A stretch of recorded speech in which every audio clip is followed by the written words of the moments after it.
Update: should I confront my friend? Original post: I'm in quite the pickle and I could use some insights.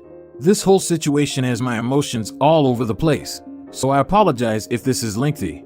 For some context, I'm 26 male, my girlfriend, let's call her Lily, is 25 female, and we've been together for 3 years.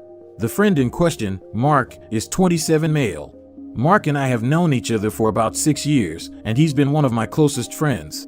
He met Lily about 2 years ago, and they've always had a friendly dynamic. They joke around a lot and share similar interests, but I never thought much of it because I trusted Mark. In fact, I always believed that Mark was one of the few friends I could trust implicitly around my girlfriend. When I travel for work, which is often, Mark started hanging out with Lily's group of friends. Initially, this was discussed with Lily and it was a bit unusual for me, but I chalked it up to him trying to expand his social circle and looking for new friends.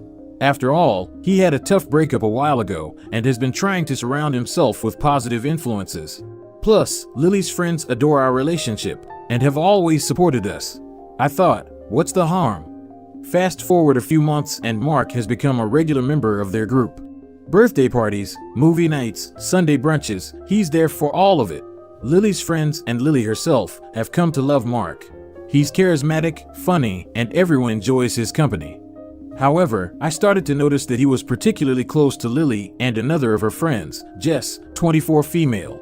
They'd frequently post pictures on social media, always sitting together at group events, etc. Once again, I chalked it up to them just being close friends.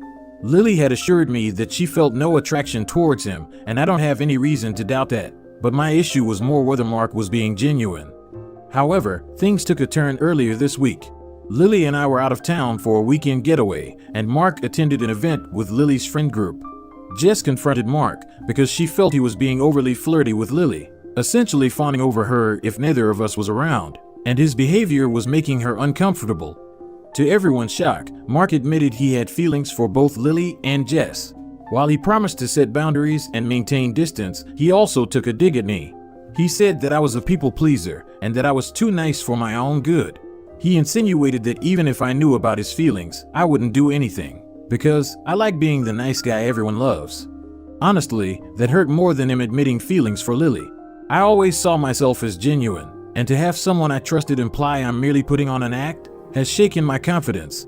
Since he had started hanging out with Lily's group, we had gotten a lot closer, and he seemed more interested in getting to know me better. Lily and I heard about this from Jess, so I can't be entirely sure on the context, which is eating me up. I came home the other day and hung out with him, and he said nothing. He's continuing business as normal as though I don't know what happened. I'm torn now. I appreciate his honesty, but I feel betrayed. I want to maintain our friendship, but I also want to protect my relationship with Lily. She does not want to see him anymore and feels betrayed because we both genuinely believed he'd be a safe friend who'd want to hang out with her for her.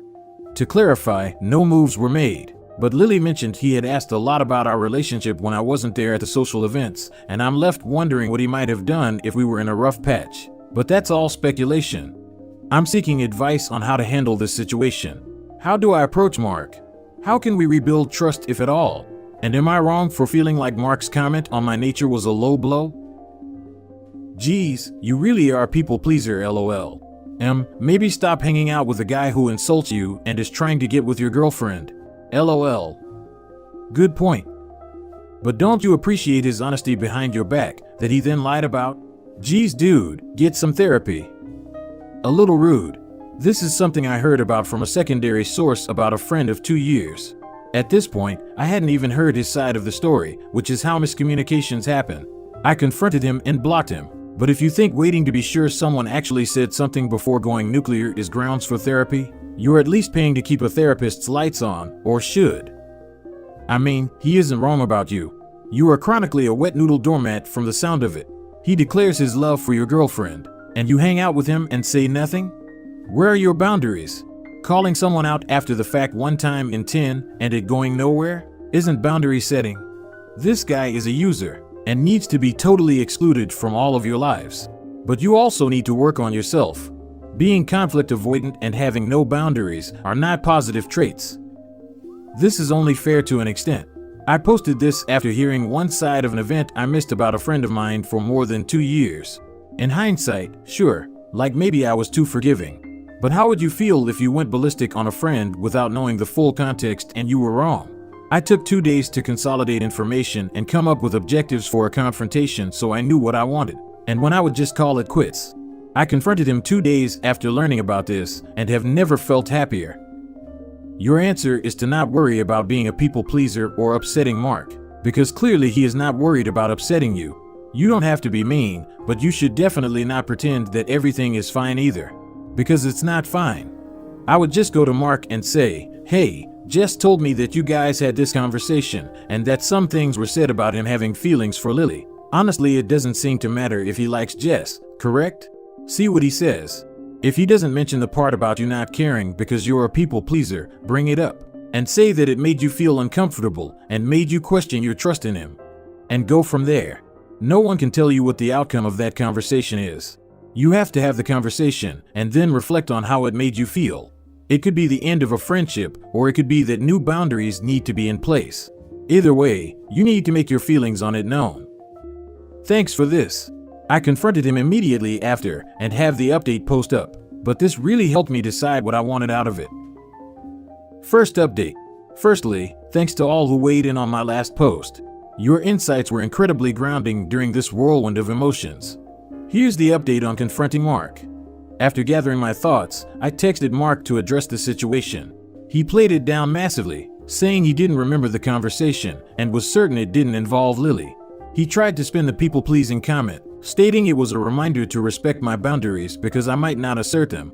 A weird explanation, given how the entire situation didn't involve me and Lily. But here's where things got even more tangled. 3 separate friends, including Lily, approached me at different points with an unsettling claim. They said that Mark had told people that I viewed my relationship with Lily as a short-term thing. This was utterly baffling to me. Not only is it untrue, but it's also a complete violation of trust. Why would Mark spread such a damaging rumor about me, especially when he knows how committed I am to Lily?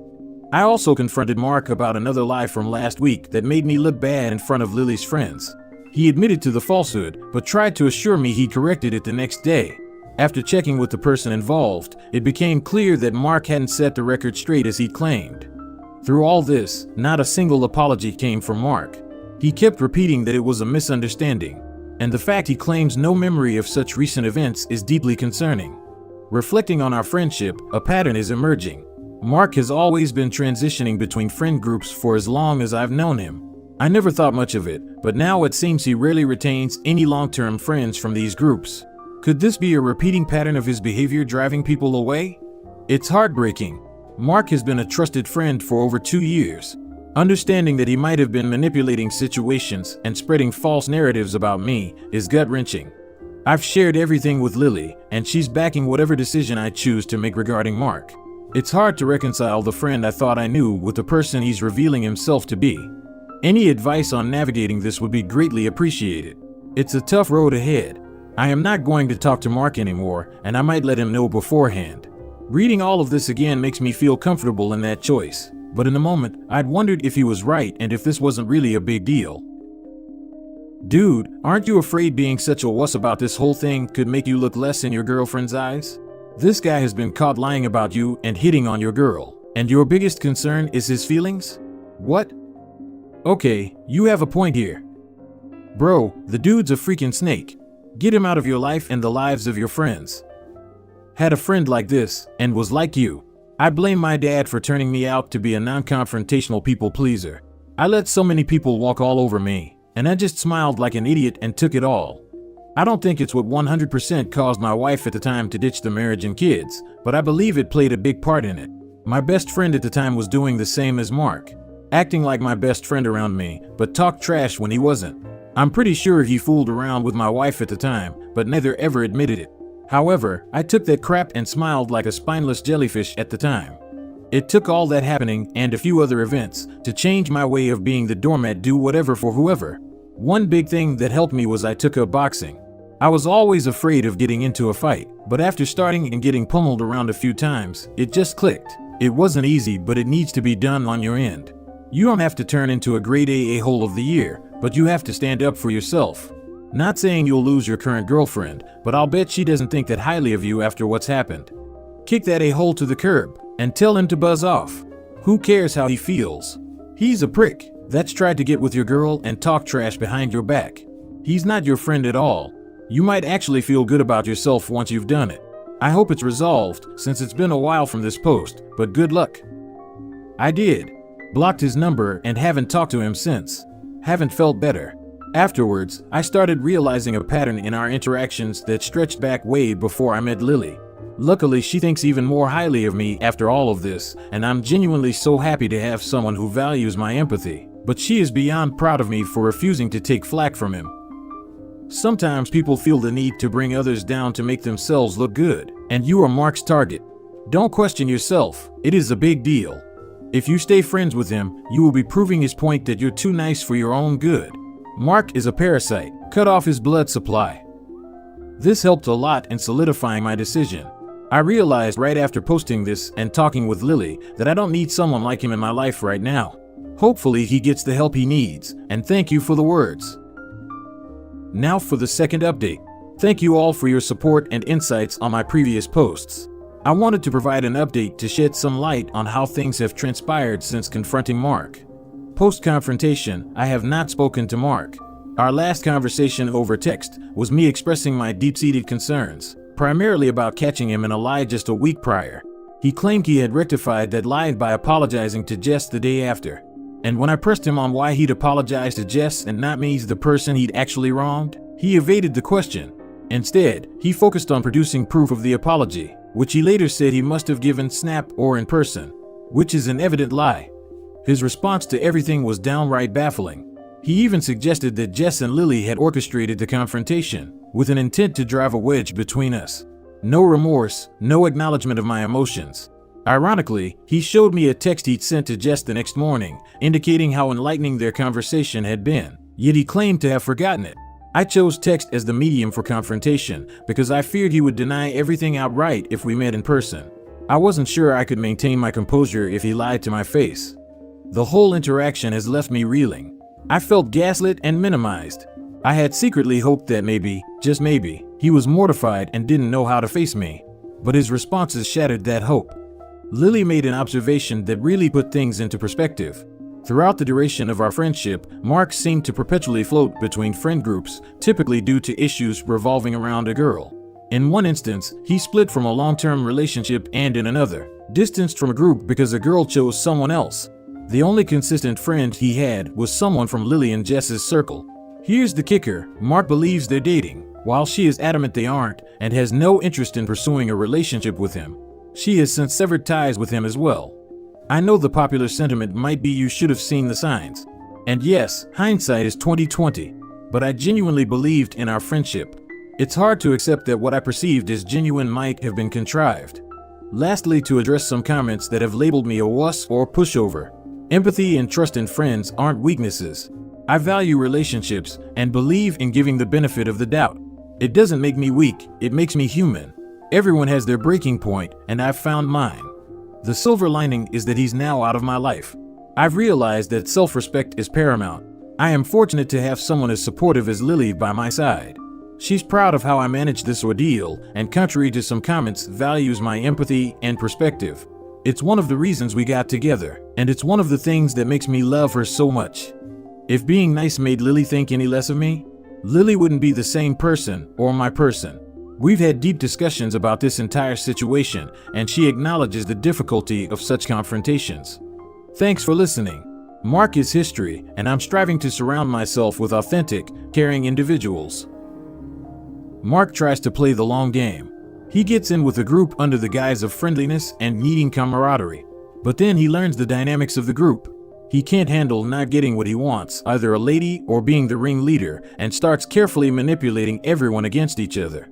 If he can get Lily's friends to think OP is garbage, then in his mind, they'll talk her into doubting him, and eventually break up.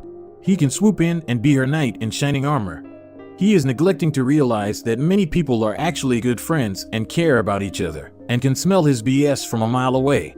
So he jumps ship, doesn't learn his lesson, and does it all over again with a new group. He's never been a friend in his life. He's more like a cancer. What I don't understand is, how do you think this will work? You talk crap about someone who is supposedly your best friend to other friends, and then expect them to believe you? You've just proven to all of them that you're a crappy person who is willing to lie about your BFF. Yeah, okay. Like I'm going to let you be my BFF next. Once I confronted him and saw how he reacted, any doubt left my mind. I know I didn't explain the whole situation well enough for some of these folks, but the people coming after me don't really get how this type of person operates pretty imperceptibly. Like I get that I should confront this when I see it, so I did. But when I heard about it from Lily, who'd heard about it from Jess, I wasn't immediately ready to assume everything is necessarily true. It just sucks all around figuring this stuff out. Yeah, I don't get how everyone here is so unrealistic. Of course, you wouldn't immediately cut off someone you consider your best friend and trust completely over something that's said when you weren't there. In my opinion, it's also not a weakness to give someone the benefit of doubt until a pattern of disrespect emerges. At least you tried to do the right thing and he didn't. Some Redditors need to get off their smug high horse. Maybe I'm confused, but I don't understand everyone's reactions here. He stated that he's ending the friendship, but Mark has made himself part of Opie and Lily's friend group. He's potentially been spreading false narratives that Opie needs to figure out how to combat. Sure, he cuts off any contact with Mark. So then what happens when he goes to hang out with Lily and her friends and Mark shows up? How about if he tries to explain to some of the mutual friends what happened, but they believe Mark over him? Unlikely in my opinion, but it's definitely something I'd be worried about if I was Opie. What happens when one of Mark's lies, potentially a new one, potentially one Mark's already told, causes Opie harm? That's the navigating and rough road I interpreted him to be talking about. It would be one thing if Mark only was friends with Opie and Lily, but now there's a whole group of people involved, and that's much more complicated. Admittedly, I think that if Opie just talks to the friend group, a bunch of them were already feeling uncomfortable about Mark, and they probably would drop him. But that's a lot easier to see when you're not in the middle of the situation yourself.